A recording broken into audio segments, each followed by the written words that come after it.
So Angel Chang is a professor at Simon Fraser University in BC, and we're also really excited that she is an affiliate CIFAR, Canada CIFAR AI Chair. She does really cool work. It's at the intersection of vision and language. We had a really fun meeting this morning thinking about how we could add a third element of brain imaging to that this morning. So I think this is really where language needs to go, because computer models of language that don't know about the world don't really understand the world. And vision is definitely one way to get there. So we're really excited to hear from you, Angel. Thanks for joining us. Thank you, Norman, for the nice introduction. Before I start, can everyone see my slides? Am I sharing correctly? Yep, looks good to me. Yes. Okay, okay, great. So let's get started. So I thought I had to start by, first of all, I'm interested in grounding language to 3D, and this is not something that a lot of people work in. So first I thought I would introduce myself a little bit to tell you a little bit about how I got into 3D and natural language. So I did my PhD at Stanford with Chris Manning, and I started with NLP friends, having just NLP friends, and doing kind of traditional NLP, where I did things like temporal tagging and resolution, figuring out in a sentence like this, it rained last Tuesday afternoon, what are the time expressions and what does that mean? Okay. And then I also worked on projects with other people on like doing co-reference and entity linking. So here you have a piece of text and you need to figure out that, what are the phrases that corresponded to entities and which ones refer to the same entities, and how do you ground them to real entities in the world. And that was all great. But then I got to know Pat Hanrahan's group at Stanford, who did graphics and made some nice graphics friends. And they introduced me to this system called Word's Eye, where basically if you give it a description such as that this is just actually a small fragment of a description. If you say, there's a scene where there's a desk against the back wall, the chair is facing, is in front of a desk, it's facing north, and from this description, you can actually generate a complete 3D scene from it. And I thought this was super cool. This is work that's from the early 2000s. And I thought this was the coolest thing, and because it wouldn't be great if one day we could just take a text description or novel and just automatically generate a movie out of it. That would be super cool, I thought. And it also seemed to me that, with a system like this, the problem must be solved, right? But here's where I think my advisor, being much more insightful than me, told me that, well, if you look at these sentences and what the kind of descriptions that people are writing, it's very, very detailed. You say things like, oh, the chair's in front of the desk, that's very good, but then it is facing north. Is that normal? Things for people to say. And then you also say things like the computer is on the desk, lamp is 1 foot to the left of the desk.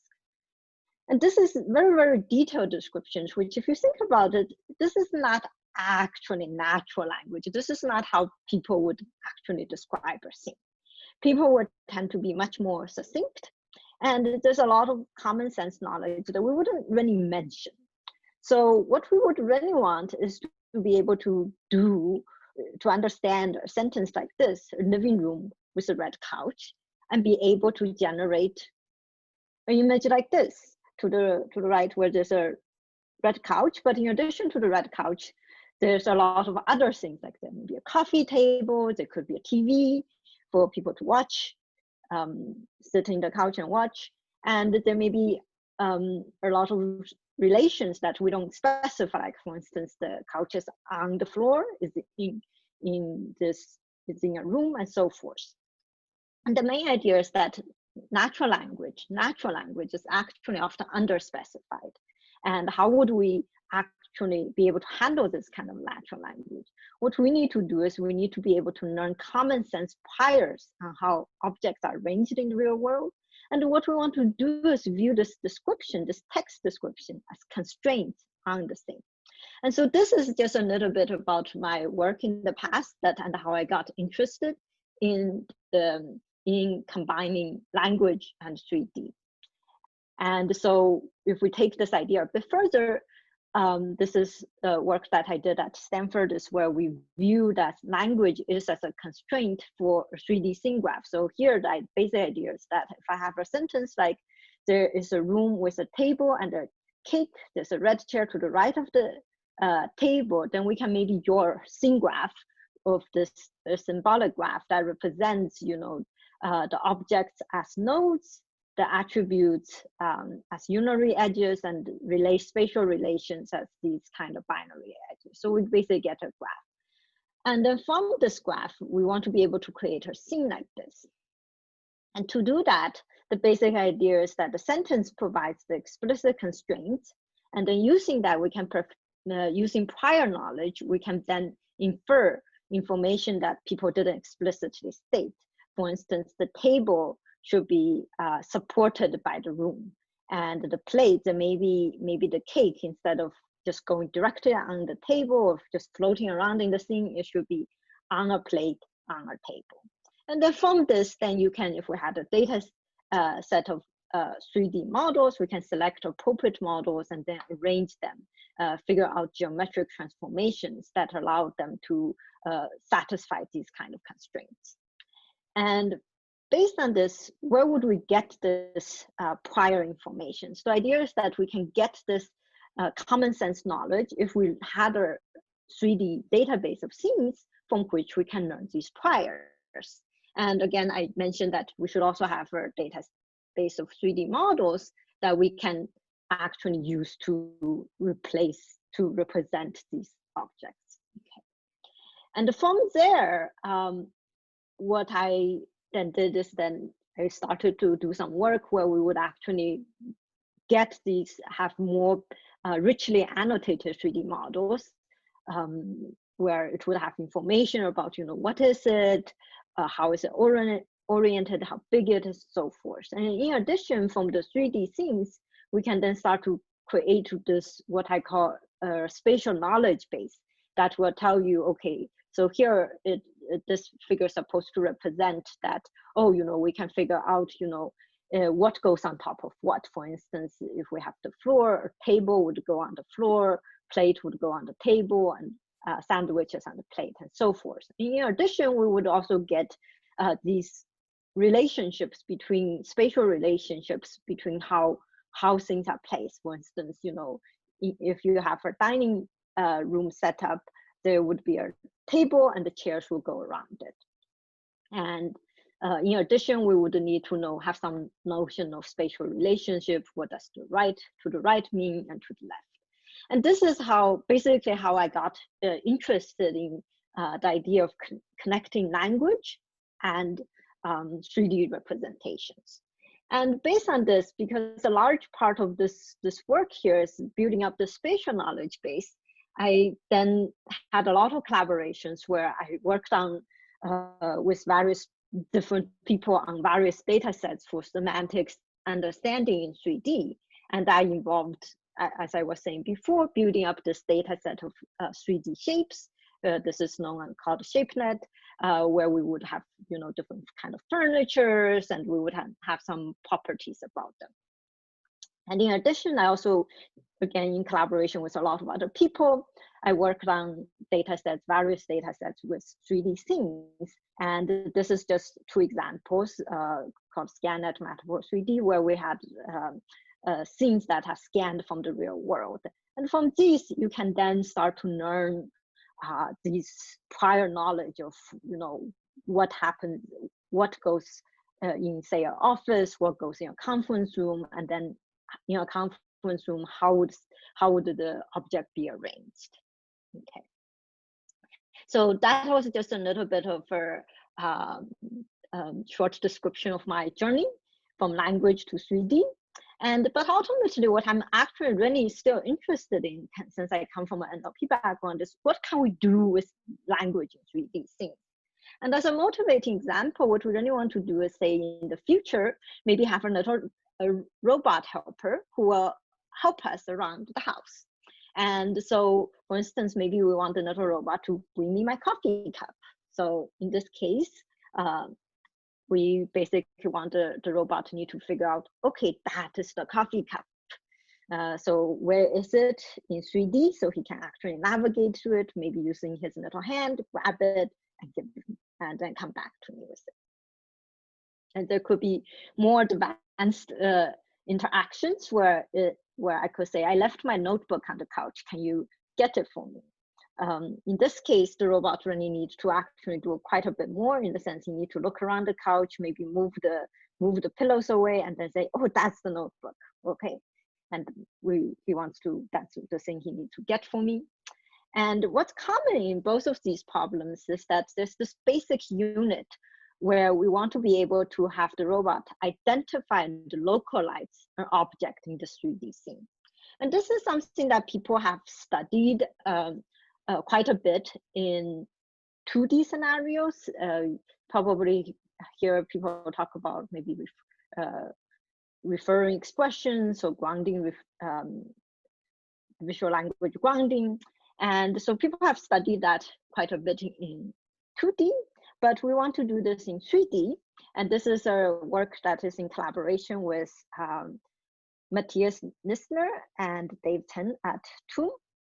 And so what we want to do is we want to do this in 3D and investigate what's difficult about this problem in 3D. So this problem, what we'll do, the task that we'll address is that we're gonna assume that we have a 3D representation of the thing as input, where we're given not just a 2D image, but we have a 3D point cloud. So, and we have also a description, for instance, a black chair in the corner, it is next to a table.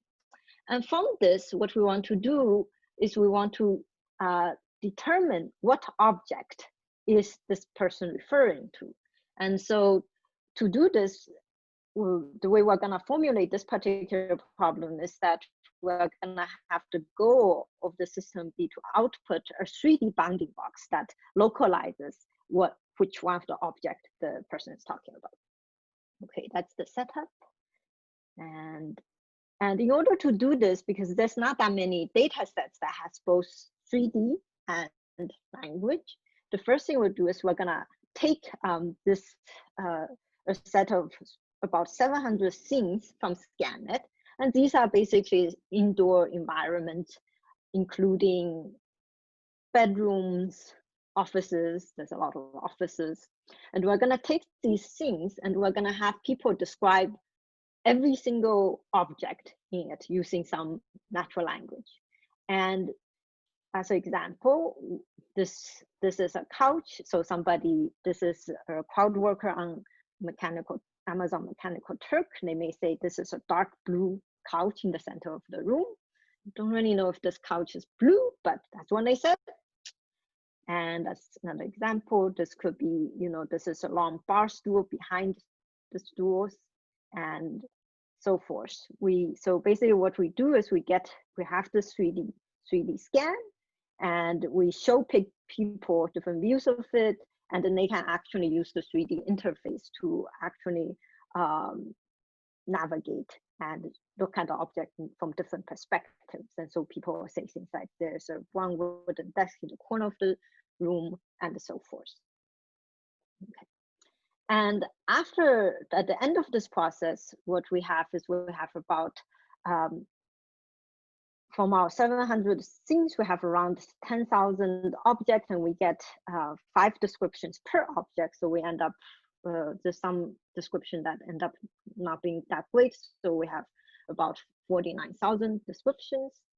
And using this, this data, we train a localization network where we will have as input the point cloud and the text, the description. And what so here is some work that, so recently with the development of these 3D data sets, what that has enabled is a lot of methods using deep learning on 3D. And so here, what we do is we use a common method for recent work that will allow us to do kind of object detection in 3D with the point clouds. So we have a detection module, and it'll have some proposed point clusters, which are basically object proposals. And for each of these proposals, it'll basically have a little bounding box that says where it is, and the extent of the bounding box plus a class label. And we'll also similarly encode the language, the text description. And then we're going to have a little fusion module that puts everything together, puts the features from the point cloud and the language together. And this is fairly simple. We just concatenate the point features and the language features and put it through an NLP. And from that, we basically get point clusters now that have both language features and point features. The language features are just replicated. And from those, then we can have another component that will decide which of the, based on the point cloud features and the language features, which one is the best match, which one has the highest score. Angel, it's Randy. I have a quick question. The quick question is about, one would expect work like you're doing to resolve what is ambiguous in point clouds and 3D images versus what is a challenge to phrase and language. So, for example, occlusion is something that computer vision people work on when they look at point clouds. How does occlusion manifest in language, except explicitly for me to report that this object occluded that one? Is occlusion an example of a property that you can massage and match between language description and a point cloud description?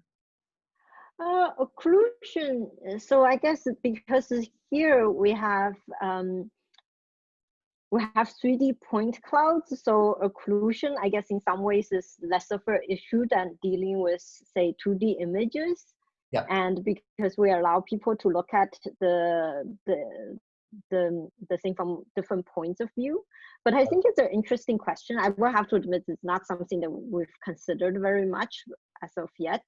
Yeah, for me, the complexity of the language descriptions is going to be somehow correlated with the complexity of the computer vision task. And that would be a very nice alignment to see, right? To say that if you're going to give a language description of a complex scene, you will find yourself needing this level of complexity, for example, if it indeed can be aligned and measured. So that would be very interesting. Yes, I agree that it will be very interesting to look at, for complex scenes. And in some ways, you can also see that this task may be a little bit made up in the sense that we are, in this particular one, we're making people unambiguously describe one object in the scene. So if the scene is very crowded, for instance, if we have a conference room with tons of chairs, it's kind of very tricky for a person to identify exactly which chair it is. They'll need to say, oh, it's the third chair from the right, counting from from the door or something. And that's very tricky. I'm thinking of a scenario or use case where you have a human observing these images in sort of search and rescue after emergencies. And you can augment them with what you've learned about what the physics is of any environment, but they can say, oh, notice that the wall there has collapsed or something like that, right? You start an interaction that might be really, really useful in those kinds of situations. That is a good point, because I think so far I've mostly think about, office scenarios where there's not too much danger, and it's sometimes maybe a bit unclear why you need to identify a certain chair. But I can see the example you give is much more compelling. Okay, thank you. Can I ask another question? When you were describing the ScanNet information, you talked about having 10,000-ish objects and about 5 descriptions per object. But a lot of the descriptions are not about an object, they're about relationships. So yes. where is that encoded? It's not a fact about the chairs next to the table. It's a fact about the chair table pair. How do you represent that? Or is that going to come later?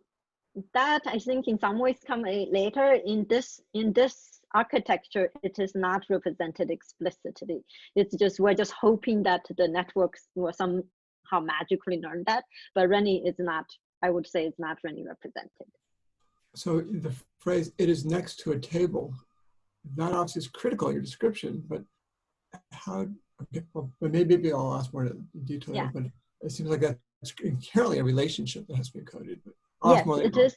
Yes, it is a relationship. I guess to just elaborate a little bit on the modules we're using here for the detection module, we're using something that's called known as VoteNet. This is recent work from Charles Chi, and it's basically an object proposal network. And then as for the wording language encoder, we use basically GLOVE plus a GRU, and you can say to some extent the GRU, because it models the sequence of words, it's maybe capturing the relationships, and it's the words that mean relationships.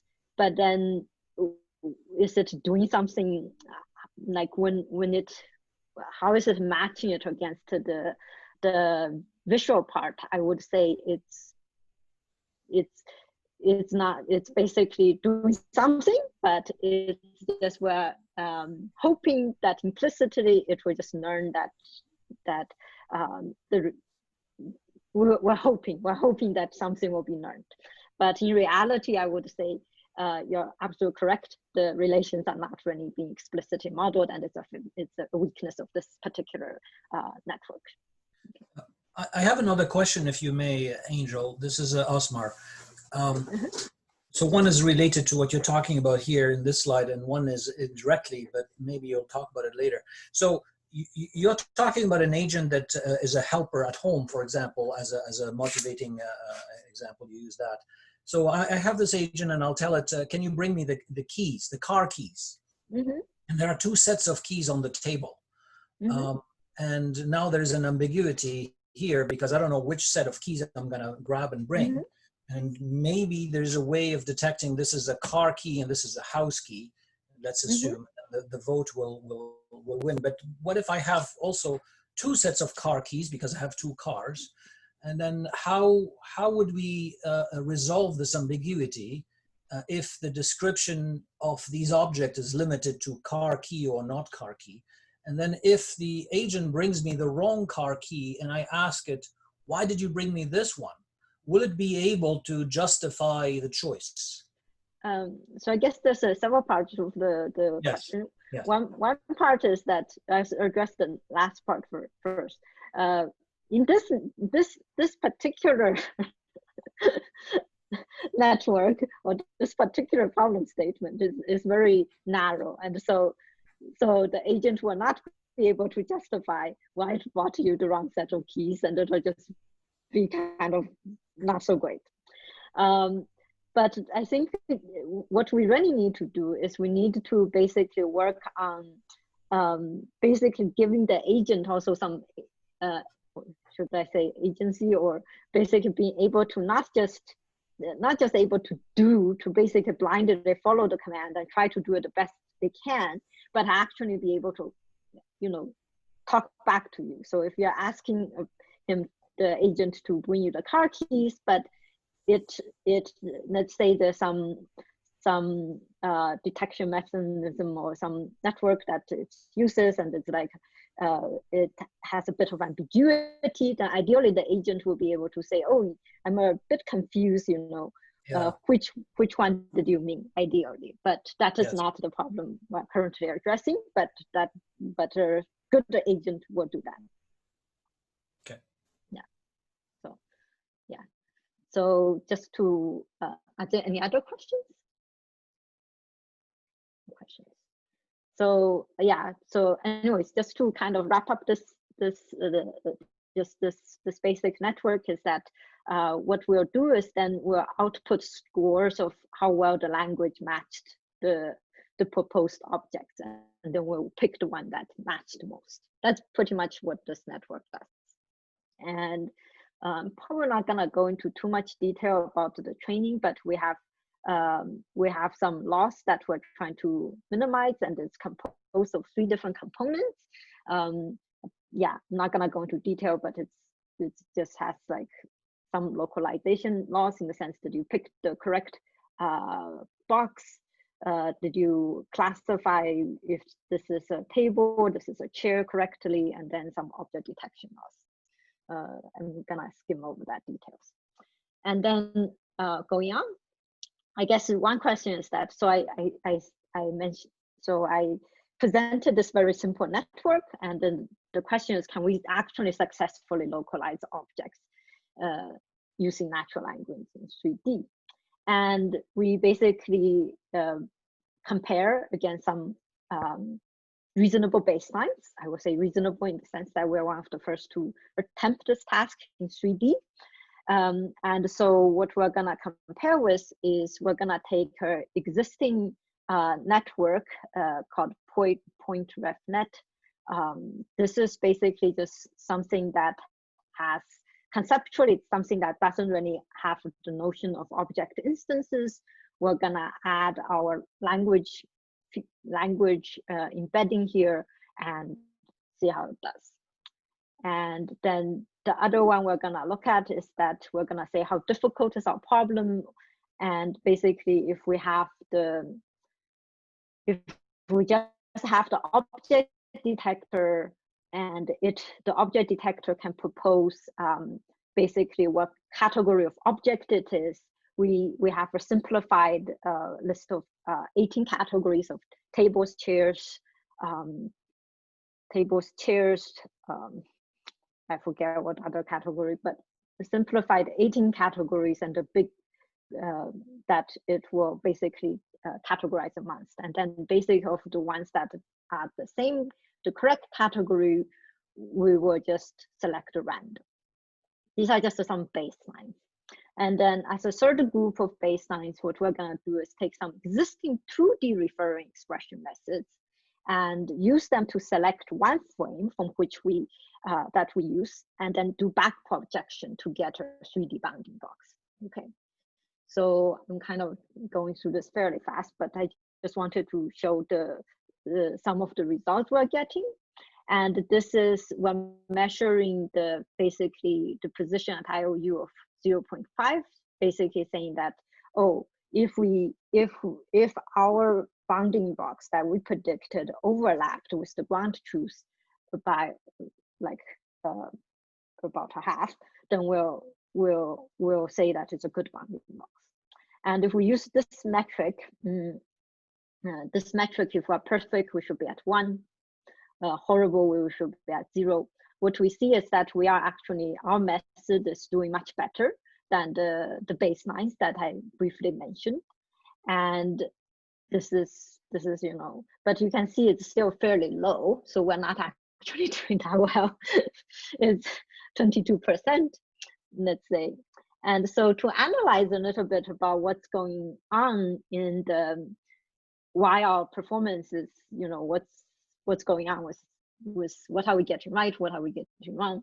The one simple breakdown we will do is we will just group our things into 2 categories. One is unique in the sense that if you knew the category label, then you will be able to identify what the object is. For instance, in this description, the person says it is a white refrigerator in a kitchen with brown cabinets, and it goes on. But in reality, a lot of things only have one refrigerator. So if you could identify that this sentence is talking about the refrigerator, and if you could identify which one of these objects is the refrigerator, then you'll be done. You don't need to know anything else.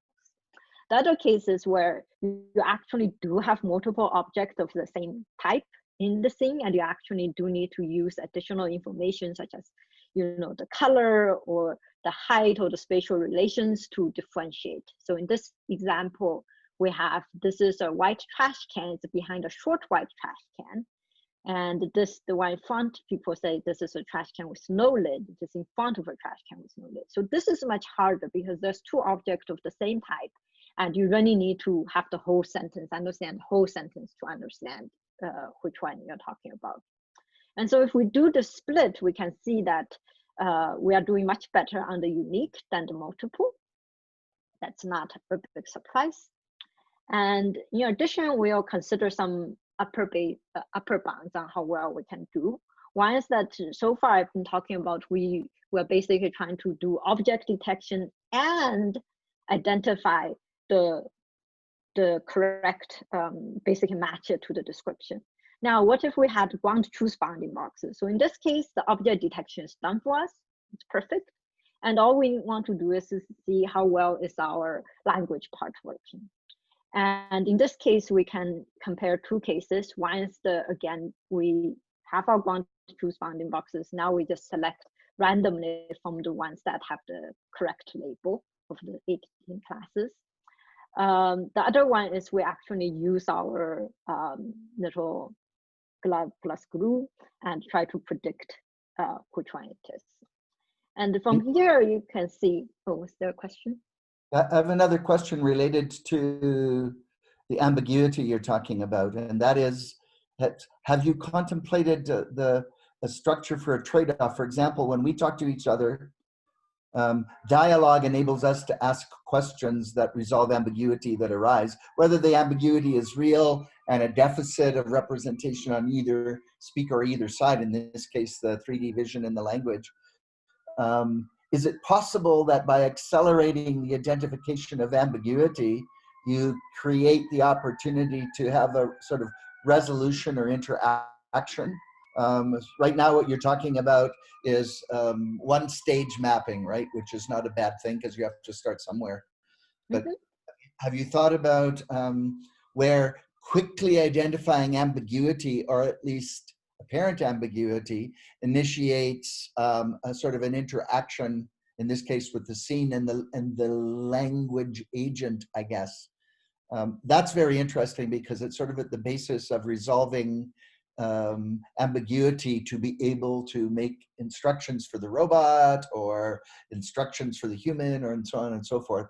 But just the cost of quickly identifying ambiguity. Sorry.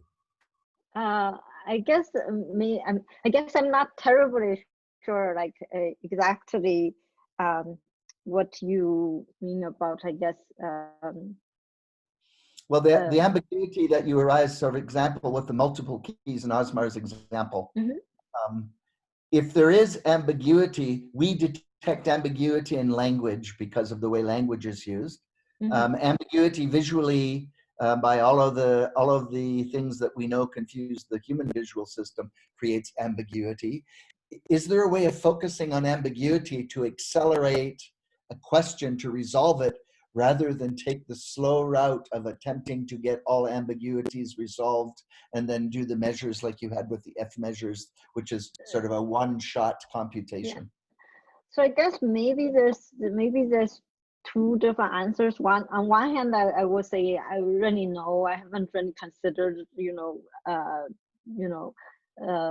okay, that's good. I haven't considered that yet. Yep. The other answer is that I have considered that we should have the agent be able to measure ambiguity and at some point being able to ask clarifying questions, but practically not anywhere near there. That's okay, because what you have is some background that's useful. For example, in interactive visualization, it's easy to generate ambiguous images too. Just think of the Necker cube and all of the other stuff that arises from Escher. But a dialogue, so for example, you have a restricted SQL language based on your subset of language, and what the user can do is immediately ask questions. So you're mediating the visual domain and the language domain. I think that's really interesting. Yeah, I do agree. It'll be interesting to consider how to think about ambiguity a bit more. And yeah. Okay. Well, I'll leave it. We can talk about it another time. Yeah, that would be great. That would be great. I would love to have a more in-depth conversation about it. Okay. Yeah. So here I think the main thing I want to say is that if we have if we know the category, then we can do fairly well. And anyways, we're still not performing very well. And I'm just gonna quickly go over these slides, because the main point here is that we have a lot of room for improvement here.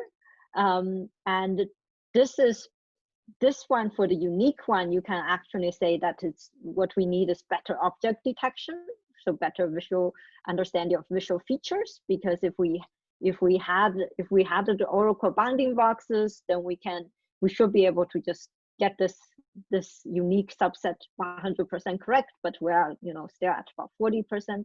We have a long way to go. And here we basically definitely still need better disambiguation, because we're at only 18%. So there's a lot of work to be done here.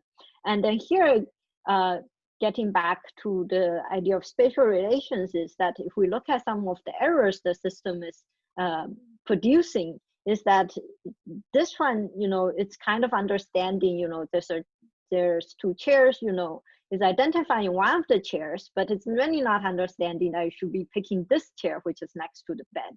And similarly, in this case, it's picking a couch, but it's not picking the correct couch. And it really shows that we're really missing the spatial relations.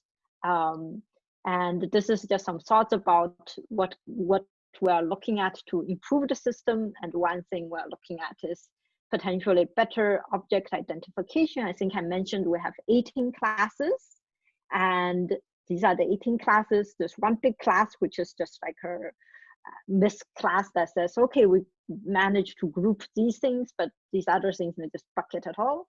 And so one thing we can do is potentially take this 18 classes and try to actually expand it out and see if we can do better there. And these usually include like small object and rare categories. And this is, I'm just showing what things go here. There's trash cans. There's quite a large number of trash cans. They're not that, it's actually, some of them should be frequent enough that we can get a signal. And the other thing we really need to work on is improving this disambiguation. So basically this slide is what is meant to show this line that I added here, is that, I was saying that we can improve our object detector, but even with the object detector we have, if we could somehow pick the perfect match from the bounding boxes, we can do a lot better. So we really do need to work on the disambiguation. And one thing that we're thinking about is separating out this idea of, actually understanding the category. Like, so earlier I was talking about maybe having some finer grained categories, like understanding about armchairs versus just chairs, or trash cans, in addition to that, instead of just mixing it up into the big bag of others. But in addition, but we also want to, just disentangle the idea that what is gray, what is, tall, short, and then also the idea of these spatial relations, both in when people mention global location in the corner, what that means, and the spatial relations. And using all of that, we should be able to then localize much better. And so this is kind of ongoing work. So this is not, there's nothing to show here, but it's just saying that we need to do this. Okay, and I'm gonna, is there any questions? Okay, I'll quickly just go over some other projects that, so one thing is that what I've presented, we call that ScanRefer, is a project in collaboration with TUM. I'm trying to have some students and start my group and trying to work on other projects connecting language to 3D. It's really in the baby phases, so there's not too much to say about them, but maybe one direction is you may be doing 3D visual question answering, or navigation with language. There's recently a line of work that does that. And then also there is maybe generating shapes from text.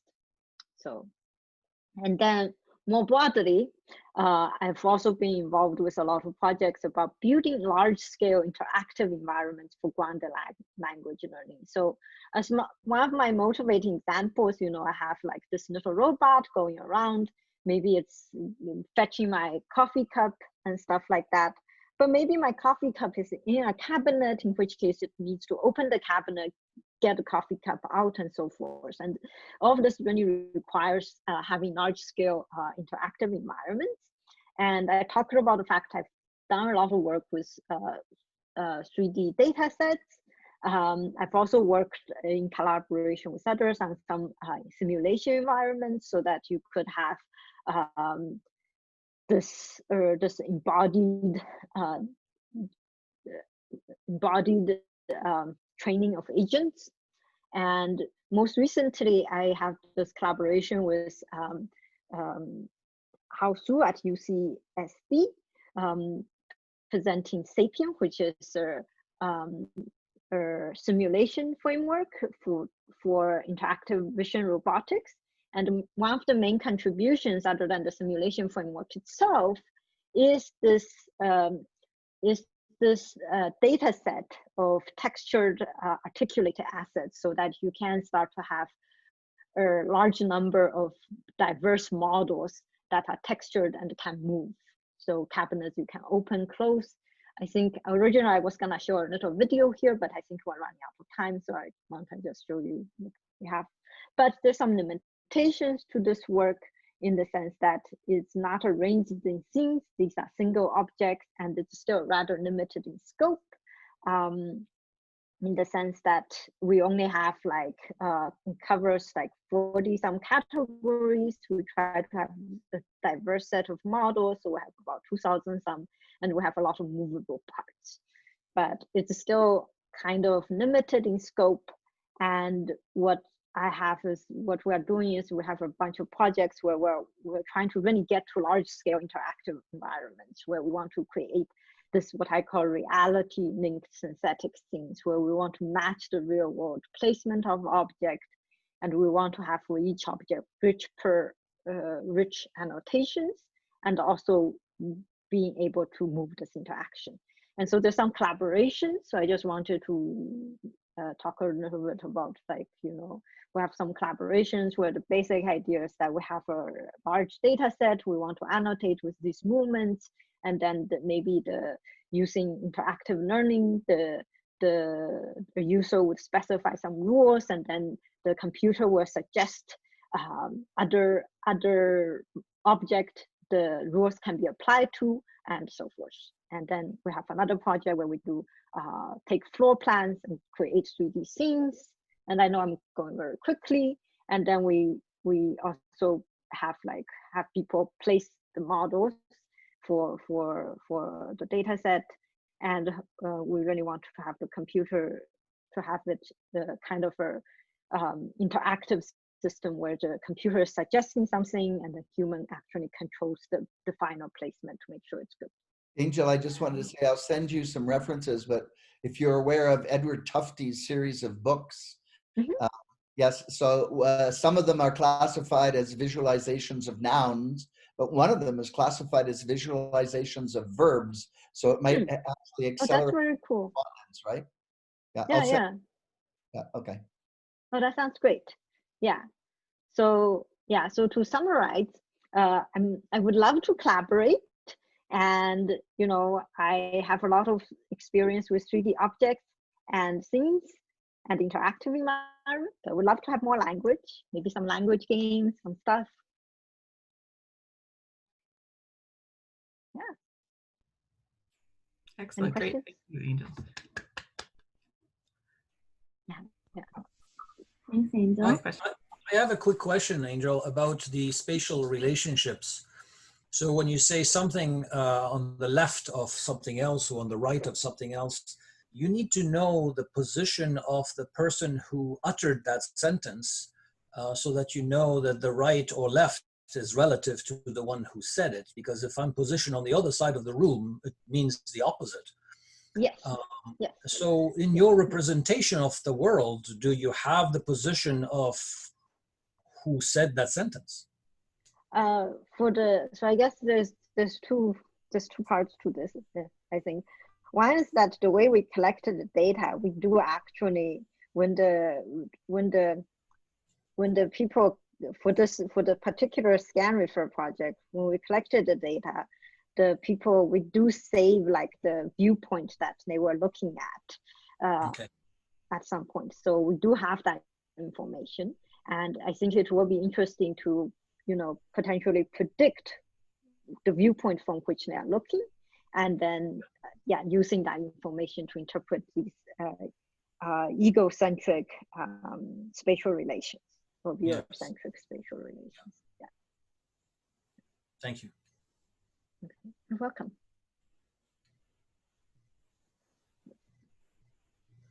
Any other questions?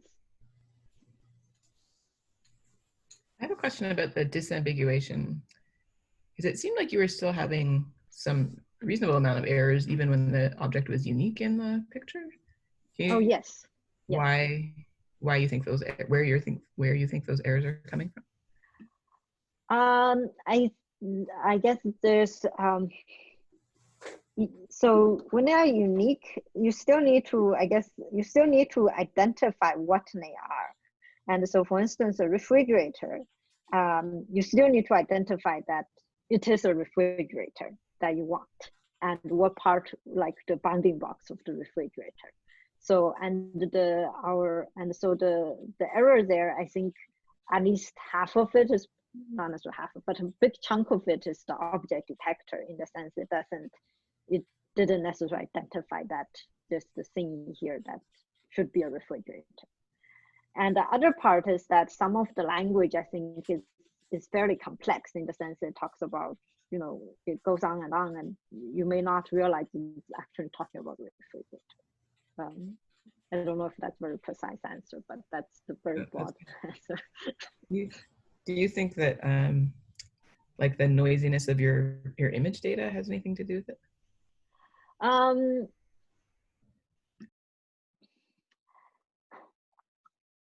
think the noise. So it's true that the image data, some of it is not that good, and the other thing was the refrigerator, I think in this sense is probably doesn't have too much to do with the case if you don't get the refrigerator, but definitely for smaller objects, like for instance, for let's say a trash can, the fact that the point cloud is a bit noisy, and the resolution at which we sample the points, because we have like say 40,000 points, that's gonna affect the recognition, the detection. Good, thanks. So for small objects,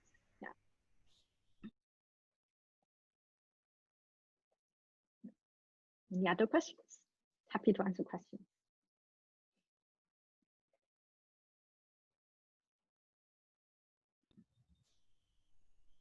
Okay. Interrupt me if anybody else has any other questions, but otherwise we'll thank Angel very much for sharing her work with us. Thank you. And Sabina has sent a message saying that there are still available slots this afternoon. So if somebody is interested in meeting with Angel this afternoon, please fill in that form. Thank you. I would like to thank everyone for listening to my talk and having me on this virtual visit. You're welcome.